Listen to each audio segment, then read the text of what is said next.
Graças a Deus, amados. Quem está feliz com o Senhor Jesus nessa noite? Noite de ceia do Senhor, louvado seja o nome do Senhor. Nossa alegria é só nele. Eu trabalho lá no serviço, tem um colega de trabalho lá que todo dia ele fala assim: você está feliz? Ele fala só. Ele fala de alegria, né? É só alegria. Todo dia ele fala assim: só alegria.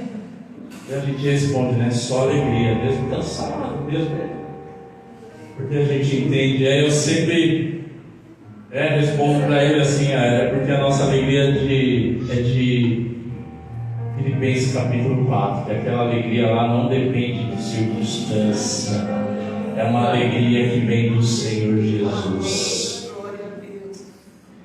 Não depende de circunstâncias, senão. Então, louvado seja o nome do Senhor por cada vida, por cada irmão, por cada visitante. Deus abençoe a vida dos irmãos que nos visitam nessa noite. Deus abençoe a todos. Chegou, amados, a segunda ceia do ano de 2024, já chegou. A cada ceia que a gente realiza aqui, mais perto está do nosso Salvador voltar. Mas mal a gente para pensar nisso.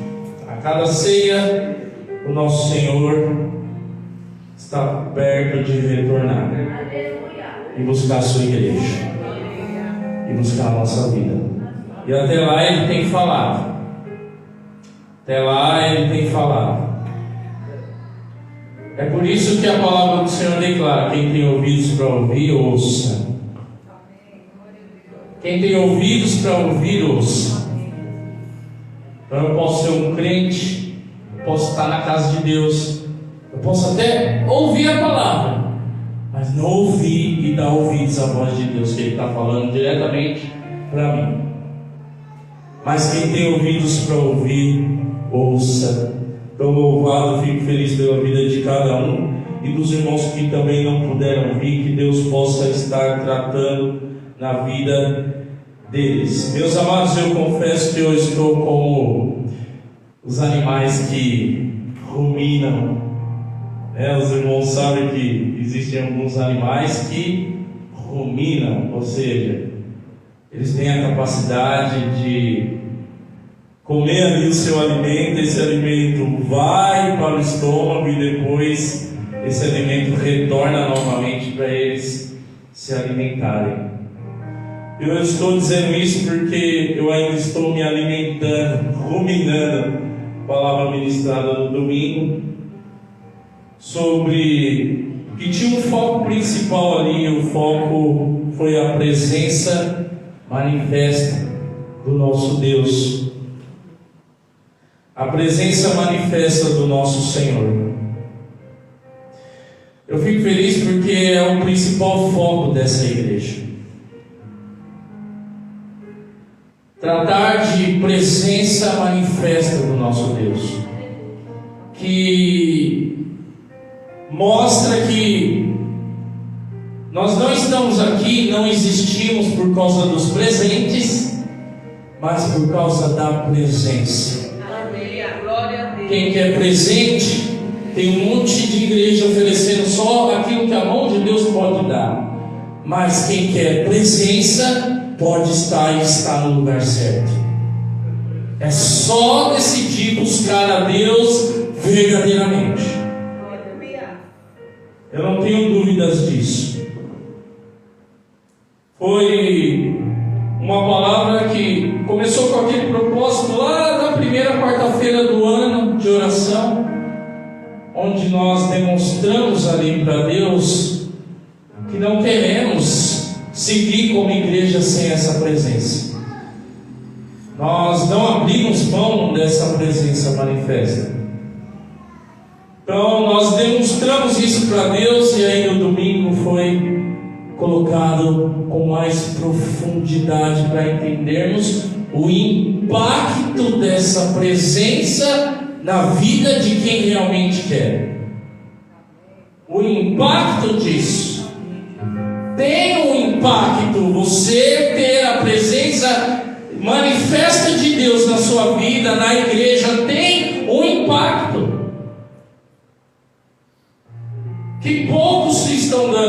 atenção, mas tem um impacto. Essa presença manifesta, que o salmista do Salmo 114, ele vai dizer que até a terra treme diante dela. Essa presença manifesta. O salmista do Salmo 114 vai dizer que até a terra treme diante dela.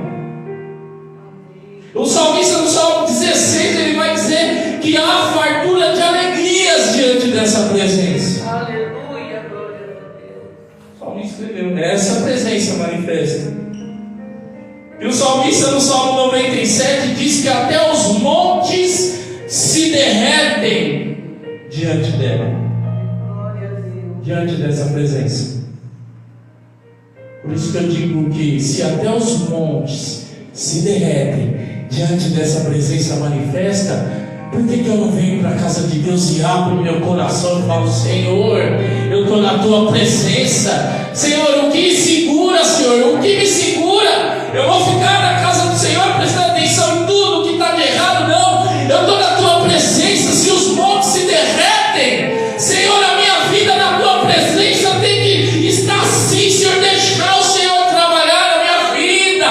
É tempo de deixar Deus trabalhar com a presença dele em nós. Aleluia. Até os montes se derretem como cera na presença desse Deus. Glória a Deus. Aleluia.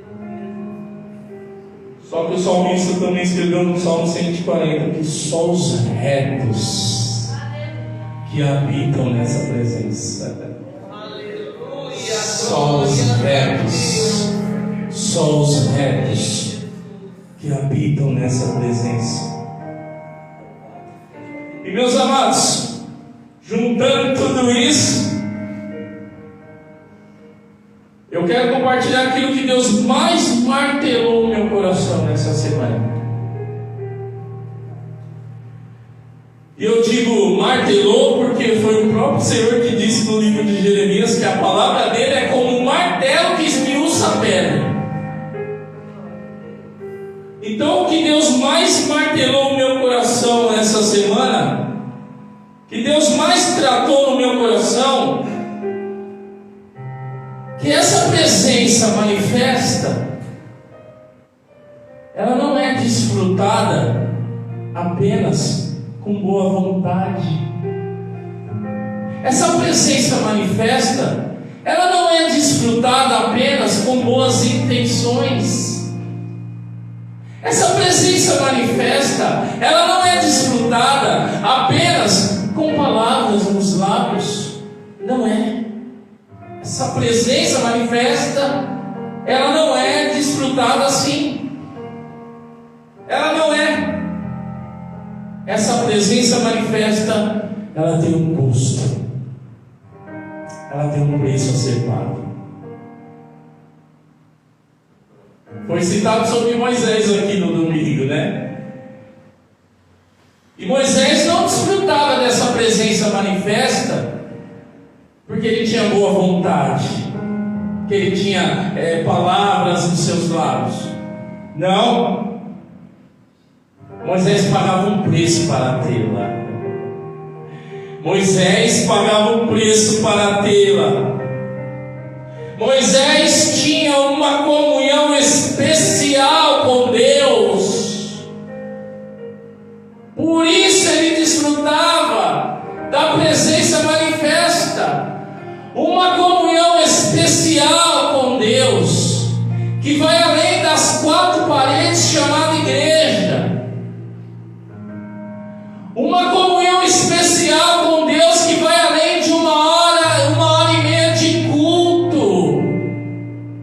Uma comunhão especial com Deus que não termina no domingo 8 horas da noite, que não termina 9 horas no culto de semana, que não termina no culto de oração na noite e pouco da noite na semana. Uma comunhão especial com Deus que continuava quando ele saía. Que muitos cristãos estão esquecendo hoje que essa comunhão tem que continuar. E quando entende presença manifesta. Moisés, ele poderia estar em qualquer outro lugar na sua época, mas sabe onde ele decidia estar? Na tenda do encontro. Na tenda do encontro, para ter o particular dele com Deus, o face a face com Deus, para ver Deus tratar com ele direto assim, ó. Direto. Deus tratando direto com ele.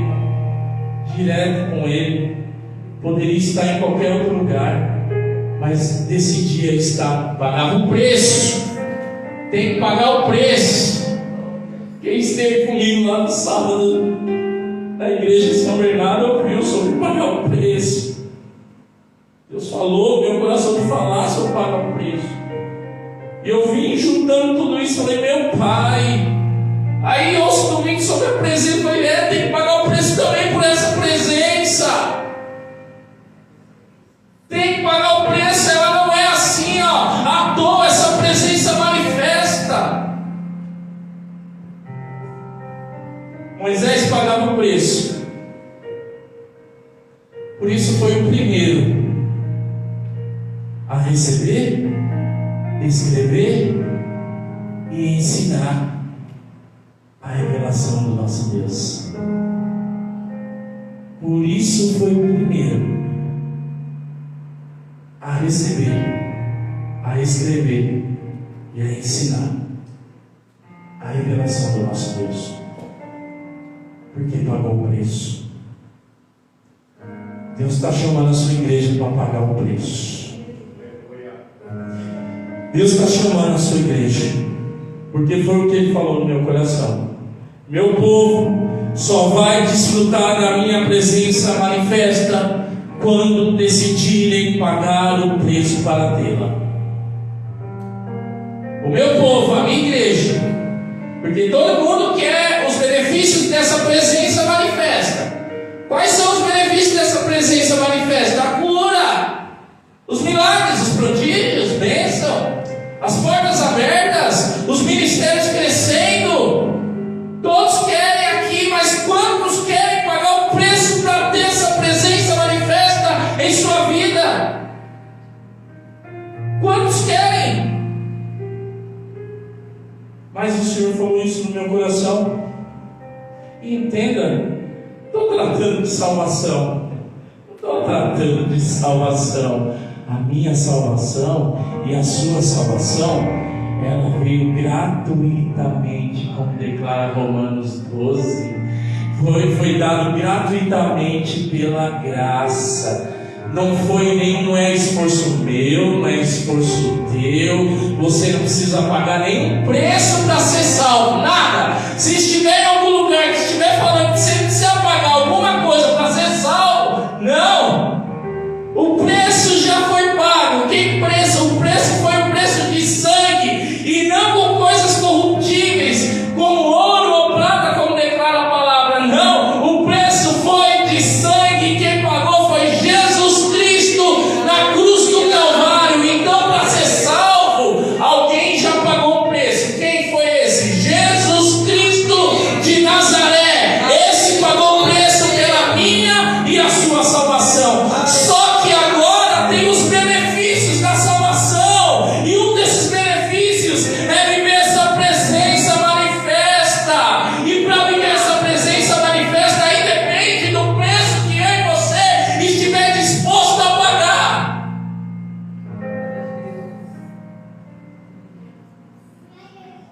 O preço que estamos dispostos a pagar. Por exemplo, dos benefícios dessa salvação, não é somente ser salvo. Eu sou salvo, que bênção. Mas você não quer fazer a diferença nessa terra? Você não quer fazer a diferença? Você não quer ser diferente onde você coloca a planta dos seus pés? Não quer? Ou você quer dizer que está salvo e quer continuar como o mundo? Foi dito aqui sobre o mundo. Quer ser igual ao mundo?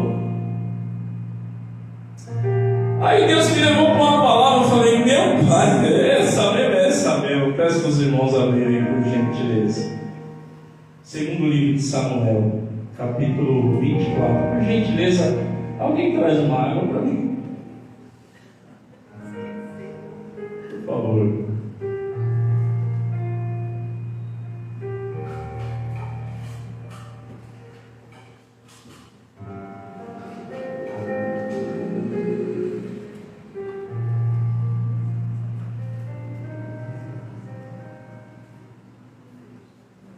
Segundo livro de Samuel, capítulo 24. O último capítulo do segundo livro de Samuel. Só uma reflexão, meus amados.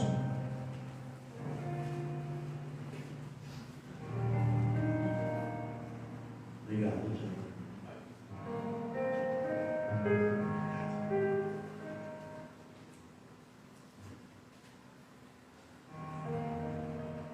Foi essa palavra que Deus colocou no meu coração, meus amados, para compartilhar com os irmãos. Diz assim a palavra do Senhor, segundo livro de Samuel, capítulo 24, a partir do versículo 18, que diz assim: E Gade veio naquele mesmo dia a Davi e disse-lhe: Sobe, levanta ao Senhor um altar na eira de Araúna, o Jebuseu. Davi subiu, conforme a palavra de Gade, como o Senhor lhe tinha ordenado. E olhou Araúna e viu que vinham para ele o rei e os seus servos. Saiu, pois, Araúna e inclinou-se diante do rei com o rosto em terra, e disse a Araúna: Por que veio o rei meu senhor ao seu servo? E disse Davi: Para comprar de ti esta eira, a fim de edificar nela um altar ao Senhor, para que este castigo cesse de sobre o povo. Então disse Araúna a Davi: Tome e ofereça o rei meu senhor o que bem parecer aos seus olhos.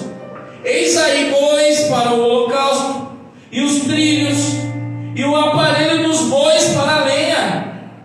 Tudo isso deu Araúna como um bem ao rei. Disse mais Araúna ao rei: O Senhor teu Deus tome prazer em ti. Porém o rei disse a Araúna: Não, mas por preço justo tu comprarei, porque não oferecerei ao meu Senhor ou ao Senhor meu Deus holocausto que não me custe nada. Assim Davi comprou a eira e os bois por 50 ciclos de prata, e edificou ali Davi ao Senhor um altar, e ofereceu holocaustos e ofertas pacíficas. Assim o Senhor aplacou com a terra e cessou aquele castigo de sobre Israel. Feche teus olhos, oremos ao Senhor. Pai, queremos agradecer a Ti, Senhor, em primeiro lugar por estar na Tua casa, Te adorar, ouvir os louvores em que habita a Tua presença. Espírito Santo de Deus,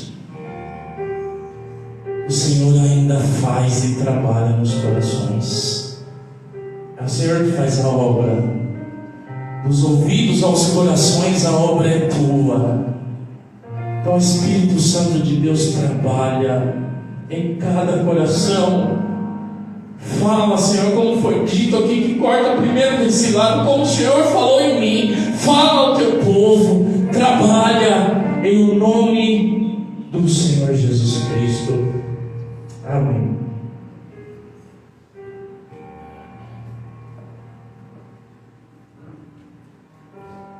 Foi essa a palavra que Deus ele colocou no meu coração, meus amados. Primeiro porque o momento aqui era um momento crítico. Momento crítico. Era um momento de a gente pode dizer, por aquilo que estava acontecendo. Momento crítico, por quê? Porque Deus está executando o seu juízo. E me chama a atenção que nós vivemos num momento crítico para a igreja do Senhor nos nossos dias. É um momento crítico, porque falamos, a cada ceia que nós realizamos, mais perto está o nosso Salvador de voltar. O momento é crítico. O juízo de Deus virá. O juízo de Deus virá. E muitos não se atentam e acham que não vai acontecer nada. E acham que pode se desgarrar, que podem andar como ovelhas por aí porque não querem voltar. Acham que não vai acontecer nada. O momento é crítico. E esse momento crítico aqui, ele me chama muita atenção. Nós começamos a ler no versículo 18. E Gade veio naquele mesmo dia a Davi. Gade, também chamado de vidente no Antigo Testamento. Opa, peraí, pastor, vidente não é isso que você está pensando. Não é o vidente de hoje. O vidente no Antigo Testamento também era chamado de profeta. E esse Gade foi um verdadeiro profeta, que trouxe muitas orientações a Davi. Mais precisamente, 4 delas. Então foi um verdadeiro profeta. Gade, usado por Deus. É por quê? Porque a gente só foca nos profetas, os profetas dos livros menores e os profetas dos livros maiores, né? Jeremias, Ezequiel, Matias, a gente foca só neles, mas tem outros. Gade é um deles, um dos profetas. Ah, não era reconhecido, não escreveu nenhum livro, não importa. Porque não importa se eu sou, ou se você, seu irmão, sua irmã, é reconhecido pelo mundo, não importa. O importante é você ser usado nas mãos de Deus. Isso é o mais importante. Gade também foi um profeta usado nas mãos de Deus.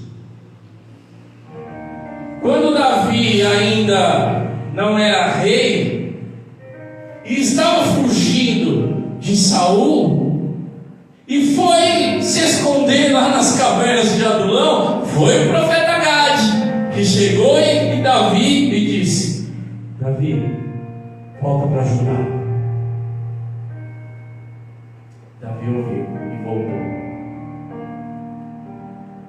Mas quando Davi já está estabelecido no seu reinado,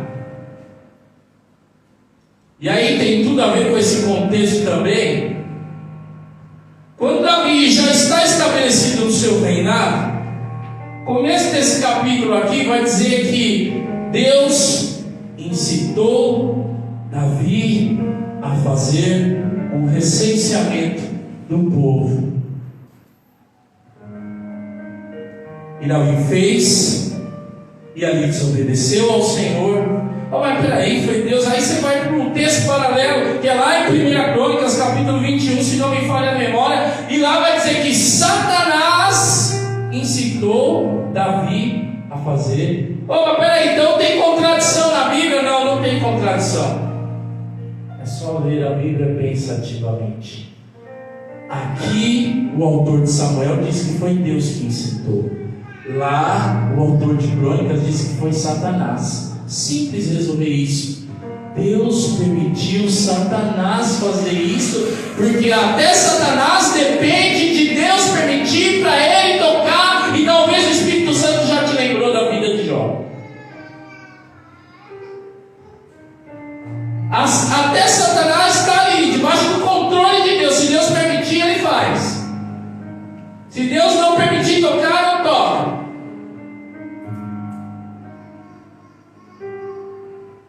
Obviamente que a gente muitas vezes vive uma vida que parece que a gente está falando: toque, Satanás, toque, porque a gente está abrindo as portas, dando um monte de legalidade para ele. Aí não tem jeito. Se vivemos uma vida abrindo a porta da legalidade, dando legalidade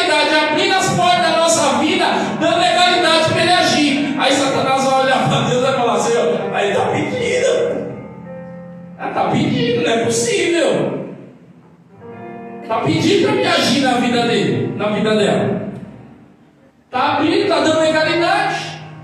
Aí às vezes Deus faz assim: não, dá uma tocadinha, vai, dá uma tocada, porque para ver se desperta.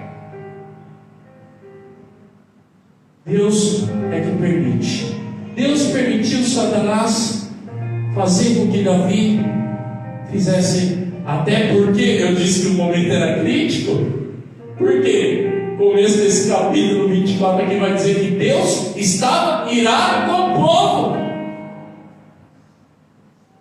Deus estava irado com o povo. Será que Deus, olhando o estado da igreja, e quando eu digo igreja eu digo de forma geral, será que Deus está feliz ou está irado? Ao olhar a igreja hoje, de forma geral, será que Deus está feliz ou está irado? Pois bem, Davi fez o recenseamento para contar, fazer a contagem do povo, fazer a contagem dos seus soldados do exército, fazer a contagem. Mas ele se arrependeu. Davi se arrependeu. Se arrependeu, foi para a presença de Deus com o coração arrependido. E Deus sabe quem verdadeiramente chega na presença dele com o coração arrependido. Deus sabe. Deus sabe. Nós falamos isso aqui num estudo pela manhã. A diferença de arrependimento e de remorso. O remorso, você sente triste, você chora, mas você não tem vontade de abandonar o erro. O arrependimento, você fica triste, você chora, mas junto vem o sentimento de você querer abandonar aquele erro lá. Não quero mais, não quero mais, não quero fazer mais. Isso desagrada, meu Deus. Eu errei, Senhor, mas não vou fazer mais. Davi se arrepende. Só que isso não o livra das consequências. O arrependimento não nos livra das consequências dos nossos pecados. Todo pecado traz consequência. Todo pecado traz consequência. Todo pecado traz consequência. Todo pecado traz consequência. Davi pecou, se arrependeu, mas teve consequência. E esse Gade, o profeta Gade, foi quem chegou em Davi para falar a consequência. Davi, agora você vai escolher a consequência agora. 7 anos de fome na terra. Tradução em Bíblia traz 3 anos, mas a CF, NA, quase as outras trazem 7. 7 anos de fome na terra. 3 meses de perseguição dos adversários que vão te perseguir, ou 3 dias de praga sobre a terra. E aí, Davi, o que você escolhe? Então Davi, ele disse: meu pai, está nas tuas mãos. Melhor eu cair nas tuas mãos do que cair nas mãos dos homens. É o Senhor que decide, é melhor eu cair nas tuas mãos, Senhor, porque o Senhor é rico em misericórdia. Melhor eu cair nas tuas mãos. Por isso eu disse que o momento era crítico. Então Deus executa o seu juízo por causa da desobediência. E ali vem os 3 dias de peste, de praga sobre a terra.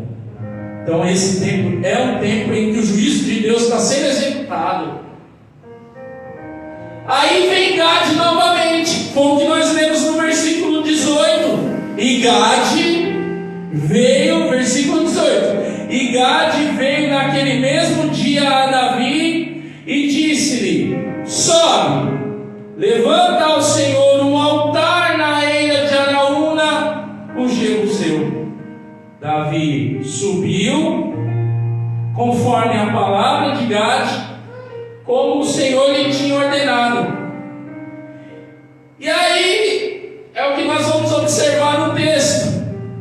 Versículo 20 vai dizer o que? E Araúna viu Saiu, pois, Araúna, inclinou-se diante do rei, com o rosto em terra, viu de longe aquela comitiva chegando. O rei falou: poxa, está vindo gente importante aí. Davi chega, ele chega diante do rei Davi, se prostra, como vimos na escritura. O versículo 21 disse: por que vem o rei meu senhor ao seu servo? E disse Davi: para comprar de ti a eira, a fim de edificar nela um altar ao Senhor, para que este castigo, o juízo da desobediência, dos 3 dias que Deus decidiu lançar a praga sobre o povo. Então Deus falou: agora você sobe e levanta um altar para mudar a história na eira de Araúna. Pois bem, então disse o Araúna, e é aqui que Deus mais martelou o meu coração. Aí disse Araúna, a Davi: tome e ofereça o rei meu senhor o que bem parecer aos seus olhos. Eis aí bois para o holocausto, e os trilhos, e o aparelho dos bois para a lenha. Tudo isso deu a Araúna como um rei ao rei, que pode significar que Araúna era um homem importante ou não, ou ele estivesse falando somente de Davi. Disse mais Araúna ao rei: o Senhor teu Deus tome prazer de ti. Olha só, Davi chegou lá: eu vim aqui para comprar a tua eira. Mas Araúna disse: está aqui, ó. Poxa, é tudo para você, de graça. A eira é tua. Está aqui os bois para holocaustos. Está aqui, tudo entregue para você, Davi. Agora é só você fazer a vontade de Deus. Foi aqui que Deus mais martelou meu coração. Sabe por quê? Porque hoje, isso aqui está como um evangelho nos dias de hoje, oferecendo facilidade. Por isso que o tema desse mês é esse: viva um evangelho desconfortável.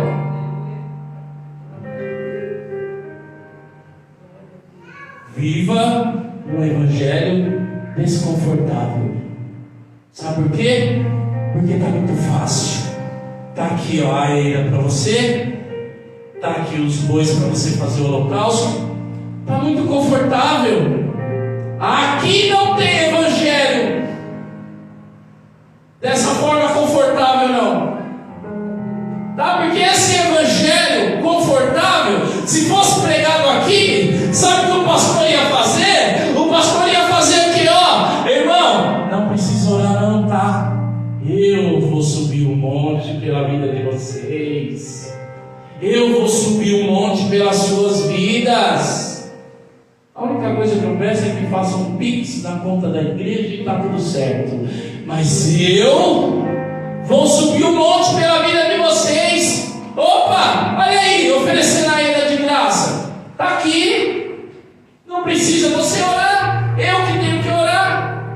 Eu que vou orar por você. Ó, não precisa jejuar também não, tá? Eu vou jejuar por vocês.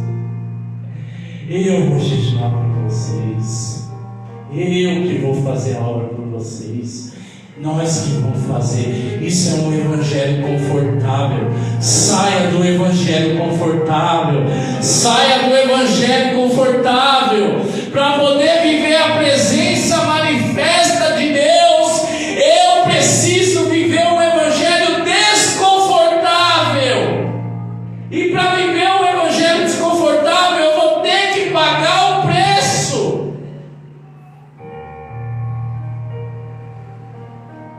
Esse evangelho de facilidade não é pregado aqui. Está aqui de graça a eira para você. Está aqui o boi para você. É só sacrificar.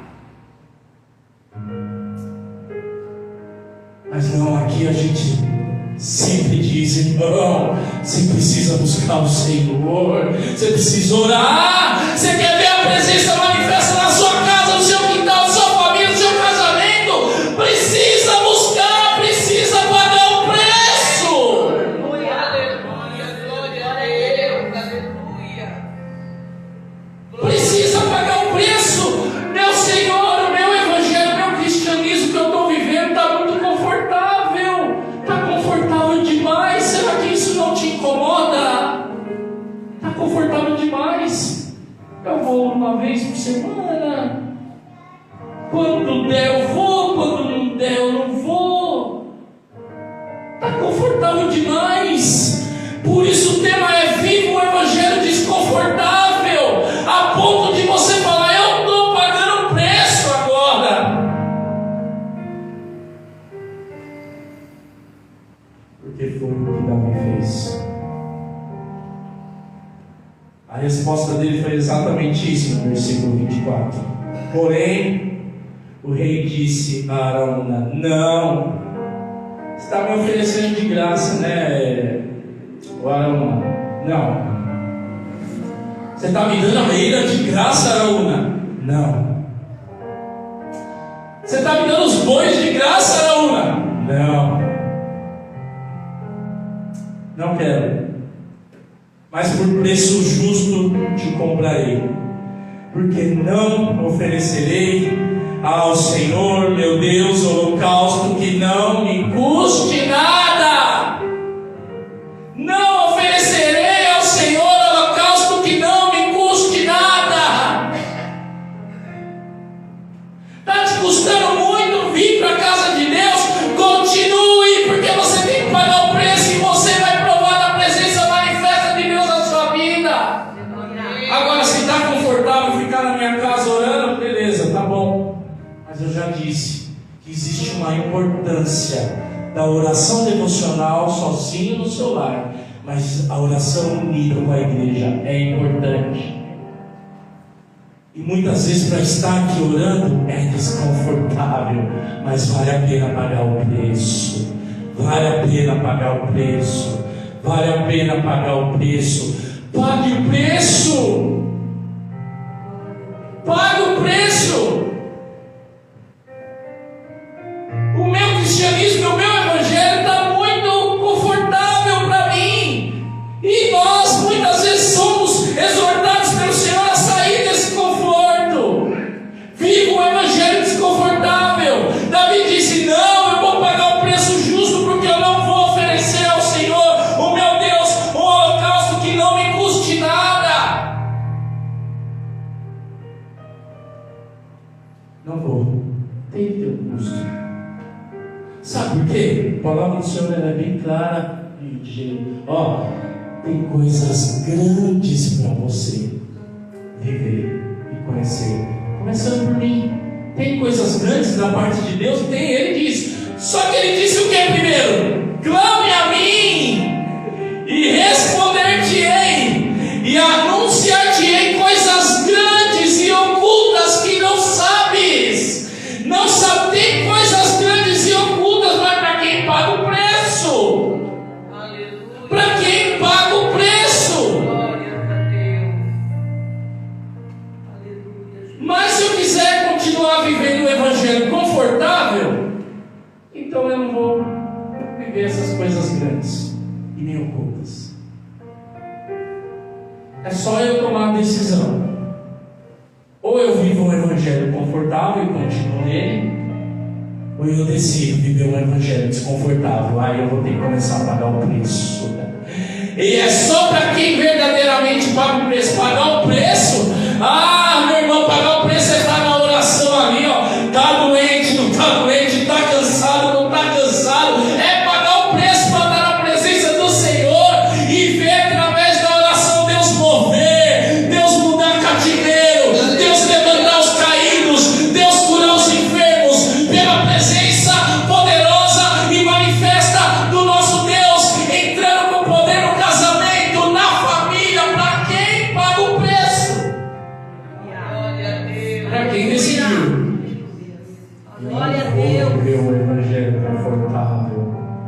Viva um evangelho desconfortável.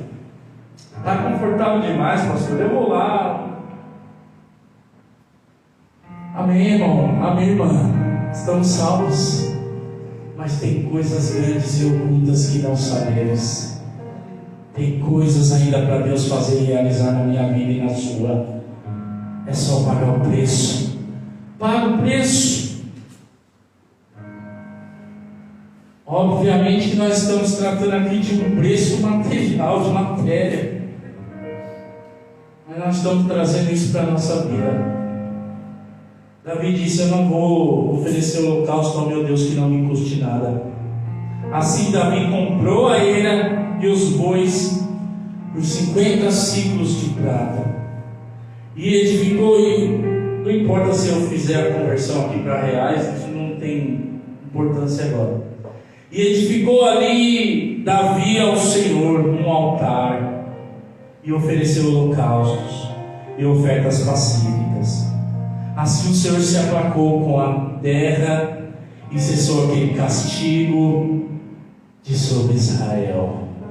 Olha só, levantar altar, edificar um altar, oferecer holocausto e oferecer ofertas pacíficas. Tudo isso representa a nossa entrega para Deus. Nós não louvamos aqui: e eu entrego tudo a ti. Não louvamos aqui: e eu entrego? Será que essa minha entrega, ela está confortável ou desconfortável? Será que essa minha entrega está confortável demais? Ou eu estou pagando o preço para a entrega? Se dá, se prepare. Pague o preço. Foi falado aqui, já começou Deus falando comigo de pagar o preço lá no domingo, quando a minha cabeça foi tratada o quê? De pecado. Porque Deus falou lá: eu não vou, a minha presença não vai no meio de vocês, tem pecado, eu não vou. Se eu for no meio de pecado, eu vou consumir vocês. Então, qual é a nossa decisão hoje? Poxa, eu vou pagar um preço pela santidade. Eu vou pagar o preço pela santidade. Não é fácil, Senhor, não é fácil. Paga o preço. O que é pagar o preço pela santidade? Às vezes, você tem que abrir mão de coisas. Abre mão de situações. Abre mão daquilo que seus olhos estão vendo. Abre mão. Aleluia. Desliga o celular. Sai dos grupos. Sai dessas coisas. Abre mão. Paga o preço. Paga o preço. Sai do grupo. Se precisar, sai de roda de amizade. Sai de pessoas. Porque você precisa pagar o preço pela santidade. Ah, mas não é. Todo mundo vai me achar. Ninguém gosta de mim. Não sei o que. Pague o preço. Pague o preço. Mas vão me chamar de careta. Vão me chamar. Não importa. Pague o preço. O importa é você agradar a Deus do que agradar os homens. Pague o preço. Tem que pagar o preço para tirar a imundícia de dentro do templo, né? Foi falado no domingo. Paga o preço.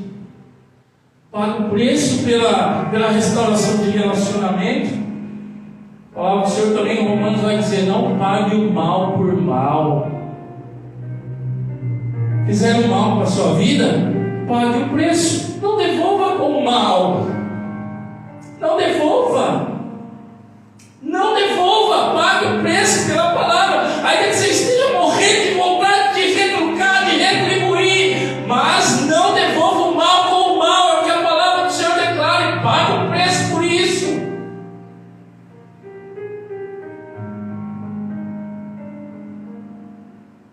Pague o preço pela renúncia. Um evangelho vivo, um evangelho desconfortável. Renuncie o que precisa ser renunciado. Abrir mão, senão não vai viver a presença manifesta.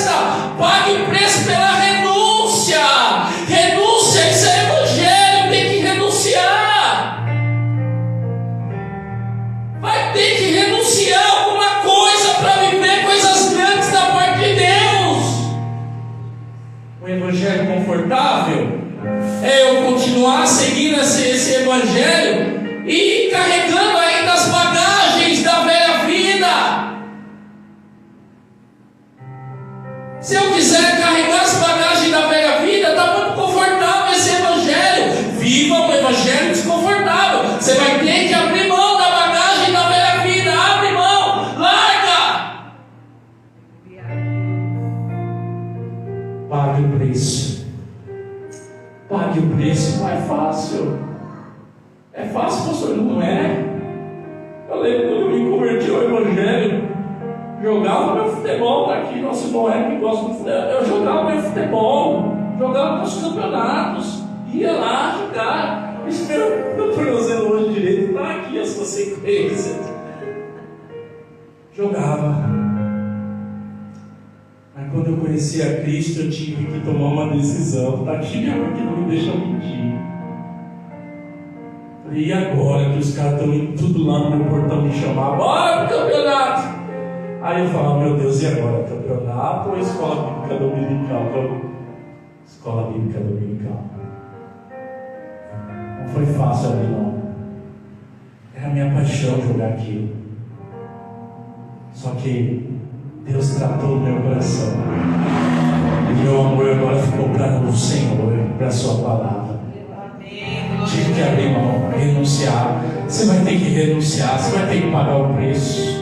Você vai ter que pagar o preço. Paga o preço, renuncie. Negue-se a si mesmo. Até postei essa semana, negue